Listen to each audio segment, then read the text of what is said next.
మన కాకినాడను స్వచ్ఛమైన నగరంగా తీర్చిదిద్దాలంటే ప్రజలు, అధికారులు, ప్రజాప్రతినిధులు అందరూ కలిసికట్టుగా పనిచేయాల్సిన అవసరం ఉందని నగరపాలక సంస్థ కమిషనర్ ఎన్వివి సత్యనారాయణ పేర్కొన్నారు. స్వచ్ఛతా పరిరక్షణలో ప్రతి ఒక్కరూ బాధ్యతగా వ్యవహరించాలని ఆయన ప్రజలకు విజ్ఞప్తి చేశారు.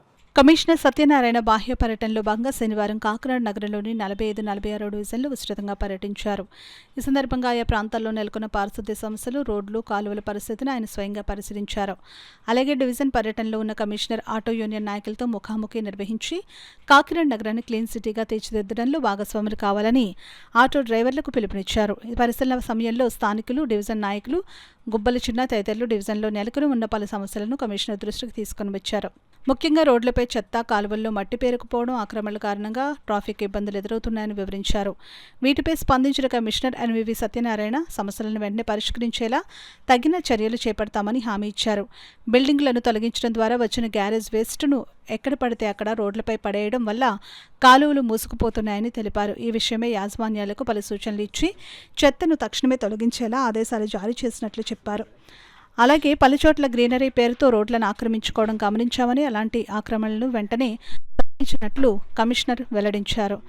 భవిష్యత్తులో ఎవరైనా రోడ్లపై చెత్తను పారవేస్తే లేదా అక్రమంగా ఆక్రమణలకు పాల్పడితే వారిపై కఠిన చర్యలు తీసుకుంటామని హెచ్చరించారు. నగర పరిశుభ్రత పరిరక్షణలో ప్రజల సహకారం అంత కీలకమని, స్వచ్ఛ కాకినాడ లక్ష్యాన్ని సాధించేందుకు ప్రతి ఒక్కరూ బాధ్యతగా వ్యవహరించాలని కమిషనర్ ఈ సందర్భంగా పిలుపునిచ్చారు. ఈ పర్యటనలో health officer doctor Prithvicharan, sanitation supervisor Naidu, AS Suchi, tap inspector Simhachalam తదితరులు పాల్గొన్నారు. 5 రూపాయలకే మనం టిఫిన్ అది పెడుతున్నాము, దాన్ని ఉపయోగించుకోండి, బయట అయితే మీకు 50 రూపాయలు అవుతుంది కదని చెప్తుంటే దీని హ్యాపీలీ అగ్రీడ్.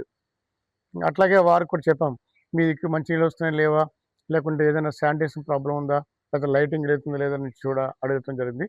లైటింగ్ విషయంలో they are express very much satisfaction. Drains విషయంలో కూడా దే ఫీల్ వెరీ హ్యాపీ.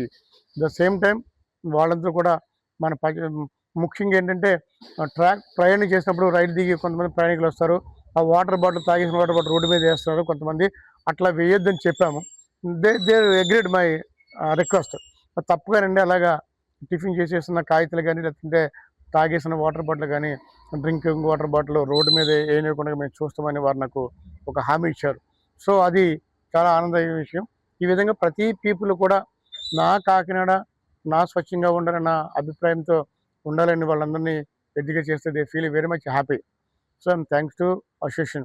అదేవిధంగా పెద్దలందరికీ కూడా నా మనం ఏంటంటే, మీరు ఏదైతే హౌస్ రెన్యువేషన్ చేస్తుందో ఆ చెత్త మాత్రం రోడ్డు మీద వేయకండి.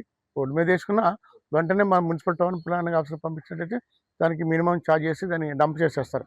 అట్లా చేయడం వల్ల మరి రోడ్లన్నీ కూడా మనకి ఎంతో, కాకినాడ అనేది ఒక పెన్షనర్ డిజైర్, పెన్షనర్ ప్యారడైజ్. ఇది పెన్షనర్ కాదు, ఇప్పుడు పీపుల్ ప్యారడైజ్, నాట్ పెన్షనర్స్. ఒకప్పుడు pensioner paradise, no people paradise అని మనం ముందుకెళ్ళాలని మీ అందరికీ రిక్వెస్ట్ చేస్తున్నాం సార్. ముఖ్యంగా అందరూ కూడా సహకరించి మరి ఈ స్వచ్ఛ కాకినాడ, స్వర్ణ కాకినాడకి మీరందరూ సహకరించగా మీ అందరినీ కోరుతున్నాం.